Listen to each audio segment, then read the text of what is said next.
Pregame.com. NBA regular season wrapping up, and we got you covered second half of the TNT Thursday night doubleheader. This is Brad Powers in the Pregame.com studios just off the Vegas Strip. We got Thursday night NBA action. We have Minnesota at Portland. Fez, who do you like and why? Portland Trailblazers minus the 5.5. It's all about Portland having maximum motivation for this game. It's really setting up great.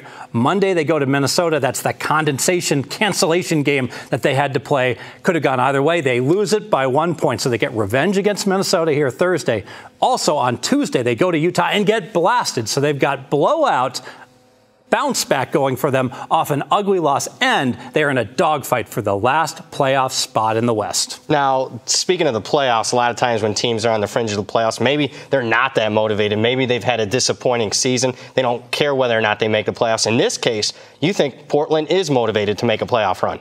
I don't think they should be, but they are. I think they think they're better than they really are because of the run they did last year. Chris Paul got hurt in that playoff. They were down 2-0. They're going to lose to the Clippers. They turn around, win 4 in a row, beat the Clippers, and actually win a game against Golden State in the playoffs. So they think they could be a contender. Of course, you and I know better, but it's getting in their mindset, and they think that they could actually be successful in the playoffs. Now, let's talk this Portland team over the course of the season. Underachieved for most of it, but you look at their current run here around the last month, they're 14-5 straight up, 14-5 against the spread. What's really changed here in the last month, Fez? I think that what happens, they read their press clippings, had that nice playoff run, were overconfident. Let's face it, this is a guard-driven team that really isn't very good in other spots. And they were complacent. They started out lousy, and they finally got back to playing tougher, more physical basketball. And since February, it's really kicked in for this team. Now, you said they're guard-driven, but they've had a key injury at center spot. Is there a concern there moving forward? There's a major concern because Karl Anthony Towns has such an advantage now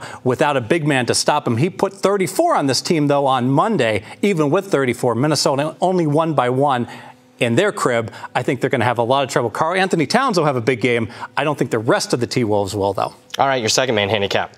Minnesota, here's a team with questionable effort that they're putting forth, especially on the defensive side. I got to tell you, here's a team that I've looked to bet on in recent weeks, but now it really looks like they're tuning out their coaches, trying to emphasize defense. They're not playing any. Yeah, you mentioned the defense. You look at their last 11 games, you can see that questionable effort. They're allowing 116 points per game their last 11 games. And there's one game in particular that I'm really focused on. They lost to Sacramento at home, and they let Sacramento score 123 points. Sacramento can't score at all anymore without Boogie. They have, in 9 of their last 10 games, they've been held to 103 or fewer points, but they put up 123 in Minnesota. This team's playing no defense. All right, let's make this one official. Let's make it official. Portland has maximum motivation here. They have recent revenge, and they're in a dogfight for the last playoff spot. Minnesota is giving questionable effort, especially on defense. They're 3-8 straight up and against the spread, giving up 116 points on average in those games. The Fez math says take Portland minus 5.5. More videos at pregame.com.